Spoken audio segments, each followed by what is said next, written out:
களக்காடு பேருந்து நிலையம். 3 வரிசை கொண்ட பயணிகள் இருக்கை. மாலை நேரம் என்பதால் பள்ளிக்கூடமே திரண்டு அங்குதான் நின்று கொண்டிருந்தது. கசமுச கசமுச என மாணவர்களின் சத்தம் என்றுதான் சொல்ல வேண்டும். 70 வயது இருக்கும் அவருக்கு. புது வேட்டி சட்டை, ஆனால் நன்றாக அழுக்காக இருந்தது. இருக்கையில் அமராமல் தரையோடு தரையாக கிடந்தார். வாயில் கோலை வடிந்து கொண்டிருந்தது. அவரை சுற்றி சிறுநீர் கழித்திருக்கும் இடம் தடம் ஆறு போல கிடந்தது. யாரும் அவரை கண்டு கொள்ளவே இல்லை. அவரும் யாரையும் கண்டு கொள்ளும் நிலைமைகள் இல்லை என்று தான் சொல்ல வேண்டும். ஏன் உயிரை வாங்கறதுக்குன்னு பஸ் ஸ்டாண்டுக்கு வரும் போல. மூத்திரம் வேற பேஞ்சு வச்சிருக்கு. யோ யோ எழுந்திரியா, இங்க வந்து அசிங்கம் பண்ணி வச்சிருக்க என்று துப்புரவு பணி செய்யும் அம்மா கத்த பெரியவர் தலையை தூக்கி பார்த்துவிட்டு படுத்து கொண்டார். அவர் குடித்திருப்பதற்கான வாடையும் தெரியவில்லை. 2-3 நாட்கள் சாப்பிடாமல் கிடந்தவர் போல இருந்தார். அந்த அம்மா அவர் படுத்திருந்த இடத்தை மட்டும் விட்டுவிட்டு மற்ற இடங்களை புலம்பிக் கொண்டே பெருக்கியது என்றுதான் சொல்ல வேண்டும். நான் காவலர் பணியில் சேர்ந்து 1.5 ஆண்டுகள் தான் ஆகியிருந்தது. பணியின் காரணமாக களக்காடு பேருந்து நிலையத்துக்கு எனது சக நண்பருடன் வந்திருந்தேன். பள்ளி மாணவர்களை பேருந்தில் ஒழுங்காக ஏற சொல்வதும் படிக்கட்டில் பயணம் செய்யாமல் பார்த்து கொள்வதும் தான் எனது பணி என்றுதான் சொல்ல வேண்டும். நானும் எனது சக நண்பரும் அந்த பெரியவர் கிடந்த கோலத்தை பார்த்து அவரை எழுப்பி பார்த்தோம். பயனில்லை என்றுதான் சொல்ல வேண்டும். டே சுப்பு சார் வராடா, வாடா போய் பார்த்துட்டு வரலாம் என்றான் சக நண்பன் என்றுதான் சொல்ல வேண்டும். தொப்பியை தலையில் வைத்து இருவரும் சல்யூட் அடிக்க பதிலுக்கு அவர் தலையாட்டி விட்டு, என்னப்பா பஸ் ஸ்டாண்டு டியூட்டியா என்று கேட்டார். ஆமா சார் என்று இருவரும் ஒன்றாக பதில் சொன்னோம். சார், அங்க ஒரு வயசான தாத்தா படுத்து கிடக்காரு, யாருன்னே தெரியல, யாருன்னு விசாரிக்கணுமா சார் என்று கேட்டேன். அட போங்க தம்பி, கொஞ்ச நேரம் கிடக்கும், பிறகு எவனாவது வந்து கூப்பிட்டு போயிடுவான். இதெல்லாம் இங்கே சகஜம் தம்பி. அவன் வீட்டில் கொண்டு போய் சேர்த்தா மட்டும் நம்ம சம்பளத்தை கூட்டியா கொடுக்க போகிறாங்க? பொறுப்பற்ற அவரது பேச்சு என்னை வெறுப்பேற்றியது. இருந்தாலும் லேசாக சிரித்தேன் என்று தான் சொல்ல வேண்டும். சரி தம்பி, வரேன், ஏதாவது ப்ராப்ளம்னா உடனே கால் பண்ணுங்க என்று சொன்னார். அடுத்து மஞ்சு விளை பேருந்து வர பள்ளிக்கூட மாணவர்கள் பேருந்து நிற்பதற்குள் முன்னே ஓட, எலே நில்லுங்கடா என்று பிரம்பை காட்ட எல்லோரும் நின்றார்கள். பேருந்திலிருந்து பயணிகள் இறங்குவதற்கு முன்பே அவர்களை இறங்க விடாமல் உள்ளே நுழைந்தார்கள் என்று தான் சொல்ல வேண்டும். நான் பேருந்தின் பக்கவாட்டில் பிரம்பால் அடிக்க கூட்டமே என்னை திரும்பி பார்க்க இறங்கியவங்களுக்கு வழிவிடு என்றேன். பயணிகள் இறங்கிய பின்பு அனைவரும் ஏறினார்கள். பேருந்து கிளம்ப சென்றது என்று தான் சொல்ல வேண்டும். இங்க பாரு நண்பா, இந்த பஸ்ஸில் ஏறி இறங்குவதெல்லாம் அவர்களுக்கே தெரியணும். நாளைக்கே நாம் இங்கே இல்லைன்னா முந்தி அடிச்சுக்கிட்டு தானே ஏற போகிறாங்க என்று சொன்னார். அது என்னமோ உண்மைதான். இருந்தாலும் நாம் இருக்கிற வரைக்கும் நல்லபடியாக பஸ் ஏற்றி விடுவோம் என்றேன் என்று தான் சொல்ல வேண்டும். அடுத்து 11 எட்டையா வர மூவரும் பேசிக்கொண்டே பஸ் ஸ்டாண்டுக்குள் செல்ல, தம்பி யார் இந்த பெரியவர் என்று கேட்டார். தெரியல ஏட்டையா, ரொம்ப நேரமாக கிடக்காரு, பேச்சு கொடுத்தா பேச மாட்டேங்கிறாரு என்று சொன்னேன். குனிந்து அந்த பெரியவரின் கையை பிடித்து தூக்கி தாத்தா தாத்தா என காதருகில் ஏட்டையா சத்தம் போட, ஹ என்பதை தவிர வேறேதும் பேசவில்லை. இந்த ஆளை பார்த்தா செத்து போயிடுவாரு போல இருக்கு, பேசக்கூட கதி இல்லை. மீண்டும் தாத்தா எந்த ஊரு என கேட்க ஏதோ முணுமுணுத்தார். ஏதும் கேட்கவில்லை என்று தான் சொல்ல வேண்டும். ஏட்டையா, அவரோட சட்டப்பையில ஏதோ இருக்கு பாருங்க. பாக்கெட்டில் அவர் கைவிட அதில் ஒரு பர்ஸ் இருந்தது. திறந்து பார்த்தார்.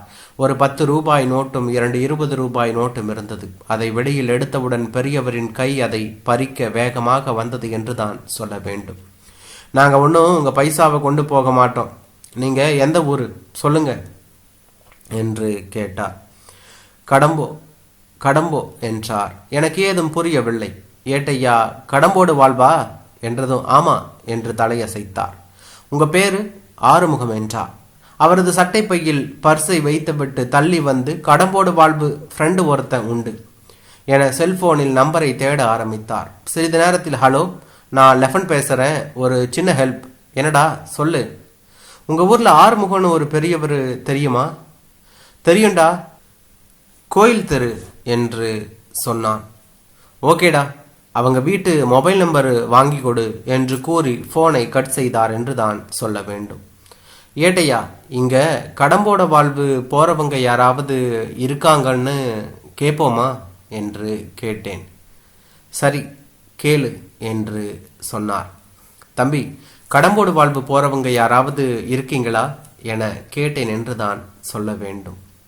சார், இவங்க 2 பேரும் அந்த ஊர் தான் சார் என ஒரு சிறுவன் கை காட்ட, நாங்கள் இல்லை சார் என இருவரும் பயப்பட்டனர். அவர்களில் ஒரு சிறுவன் தோள் மீது கை போட்டு, தம்பி, இந்த தாத்தாவை அவங்க வீட்டில் இறக்கி விட்டால் மட்டும் போதும், வேற ஒன்றும் பண்ண வேண்டாம் என அழைத்து வந்தேன் என்று தான் சொல்ல வேண்டும். அதற்குள் ஏட்டையா ஆட்டோ பிடித்து கொண்டு வந்தார். ஆட்டோக்காரர், சார், அங்கே போனால் பைசா தராமல் ஏமாத்திடுவாங்க என்று சொன்னார்.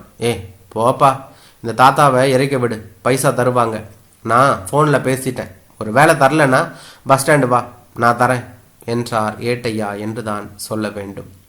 தாத்தாவின் கையை பிடித்து மேலே தூக்கி ஏட்டையா கோவிலுக்கு மாலை போட்டிருப்பதை கூட பொருட்படுத்தாமல் மூத்தர வாடையடிக்கும் வேட்டியை மடித்து கட்டிவிட்ட போது ஒரு கணம் என் உடல் சிலிர்த்தது.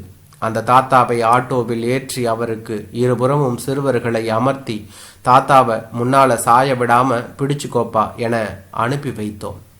தலையில் தொப்பி வைத்து ஏட்டையாவுக்கு ஒரு ராயல் சல்யூட் அடிக்க வேண்டும் போல இருந்தது. எந்த பிரதிபலனும் பாராமல் அவர் செய்த இந்த உதவி என்னை மிகவும் கவர்ந்தது என்று தான் சொல்ல வேண்டும். ஒரு வாரம் கழித்து ஒரு கேஸ் விஷயமாக கடம்போடு வாழ்வு ஊருக்கு போக வேண்டியிருந்தது. அந்த ஊருக்கு சென்றுவிட்டு திரும்பும் போது, ஏட்டையா, போன வாரம் ஒரு தாத்தாவை ஆட்டோவில் ஏற்றி விட்டோமே, அவர் என்ன ஆனார்னு பார்த்துட்டு வருவோமா என கேட்க வண்டியை கோவில் தெரு விட்டார். தாத்தாவின் வீட்டை கண்டுபிடித்தோம் என்று தான் சொல்ல வேண்டும். ஓரளவு வசதியான வீடு, கருப்பு நிற கேட், ஆறுமுக பவனம், 1988 என எழுதியிருந்தது. மதில் மேல் பூந்தொட்டிகள் இருந்தன.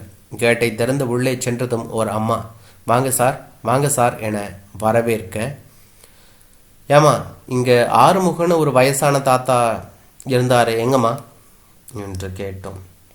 உள்ளே இருக்காரு என கூட்டி போனார். அவரை பார்த்ததும் ஒரு கணம் அதிர்ந்து போனேன். ஒரு பாயில் கால்களில் சங்கிலில் கட்டப்பட்டு கிடந்தார் என்று தான் சொல்ல வேண்டும். ஏமா, இப்படி கட்டி வச்சிருக்கீங்க என்று கேட்க, கட்டி வைக்கலனா இவர் ஓடிடுவார், கொஞ்சம் மண்டைக்கு சரியில்லாதவர் என்று சொல்ல, சரிம்மா, கொஞ்சம் தண்ணீர் கொண்டு வாங்க. அந்த அம்மா உள்ளே செல்ல, ஏட்டையா அந்த தாத்தாவை எழுப்பினார். ஐயா, ஐயா என்று சொன்னார். லேசாக கண் திறந்து, யாருப்பா என கேட்டார். என தெரியுதா என கேட்க, ஏட்டையாவின் முகத்துக்கு பக்கத்தில் வந்து, தெரியுது சாமி, நீங்க தான் ஆட்டோவில் ஏற்றி விட்டீங்க என்று சொன்னார். அது சரி, ஏன் வீட்டை விட்டு ஓடி போறீங்க? அது லூசு சார் என்றால் அந்த அம்மா என்று தான் சொல்ல வேண்டும். இவதான் லூசு, இவ புருஷ லூசு, என்னை கட்டி வச்சு சித்திரவதை பண்றாங்க பாருங்க, இவங்க தான் பைத்தியம், இது வீடா சுடுகாடு என பெரியவர் பேசிக்கொண்டே போக ஒருவர் உள்ளே வந்து, சார் வணக்கம் சார், நான் தான் ரவி, அவரோட பையன். உங்கள் அப்பாவை ஏன் இப்படி கட்டி வச்சிருக்கீங்க என்று கேட்க, சார் எங்கள் அப்பானா எனக்கு உசுறு சார், உயிர் சார், அவர் தான் கடவுள், என்னை வளர்த்து ஆளாக்குனது அவர் தான், ஏன்னு தெரியல சார், வீட்டை விட்டு ஓடுறாரு, அதான் கட்டி வச்சிருக்கேன். ஓகே, நல்லா பார்த்துக்கோ என இருவரும் கிளம்பினோம் என்று தான் சொல்ல வேண்டும். போகும் வழியில், வணக்கம் சார், நல்லா இருக்கீங்களா என ஒருவர் கேட்க, நல்லா இருக்கேன், அந்த என்ன விஷயமா எங்கள் ஊருக்கு வந்தீங்க என்று கேட்டார். அது ஒன்றும் இல்லை, இந்த ஆறுமுக தாத்தாவை பார்க்க வந்தேன், அவர் என்ன பைத்தியமா என்று கேட்க, இல்லை சார், அவர் நல்லா தெளிவாக தான் இருக்கார், அவர் பேரில் நிறைய சொத்து இருக்கு, அதான் அவர் எங்கேயும் போயிடக்கூடாதுன்னு அந்த ரவி பைய கட்டி வச்சிருக்கான் என்று சொன்னான். ஓ, அப்படியா கதை? எங்கள் அப்பானா எனக்கு கடவுள் உயிர்னு சொன்னா எல்லாம் பொய் சார் என்று அவனும் சொல்ல, ஓகேப்பா வரேன் என கிளம்பினோம் என்று தான் சொல்ல வேண்டும். ஏட்டையா மௌனமாகவே இருந்தார் என்று தான் சொல்ல வேண்டும். அடுத்த வாரம் அந்த ஊரில் கோவில் விழா. இரவு நேரம். ஊரே கோவிலில் கூடியிருந்தது. லெபன் ஏட்டையாவுக்கும் எனக்கும் அங்குதான் டியூட்டி. பைக்கில் என்னை ஏற்றி கொண்டு ஆறுமுக தாத்தா வீட்டுக்கு வந்தார் என்று தான் சொல்ல வேண்டும். தாத்தாவை தவிர வேறொருவரும் இல்லை. கதவை திறந்தார். தாத்தாவின் கால் சங்கிலியை அவிழ்த்தார். வண்டி புறப்பட்டது. இருவருக்கும் இடையில் தாத்தா என்று தான் சொல்ல வேண்டும். தாத்தாவை அவரது ரூமில் தங்க வைத்தார். தாத்தா கையெடுத்து கும்பிட்டார். மறுநாளே கோவையில் உள்ள தனது நண்பரின் ஆசிரமத்திற்கு கொண்டு போய் விட்டுவிட்டு வந்தார் என்று தான் சொல்ல வேண்டும். சொத்துக்காக கட்டி வைத்து சித்திரவதை செய்யும் ரவியை சட்டமோ காவல்துறையோ எதுவும் செய்துவிட போவதில்லை.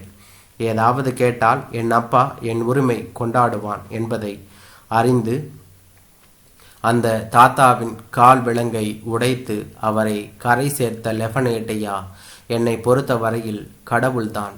இதனால் அவருக்கு ஒரு ரூபாய் கூட லாபமில்லை. இருந்தாலும் மனிதநேய அடிப்படையில் அவர் செய்த உதவி பெரிது என்றுதான் சொல்ல வேண்டும்.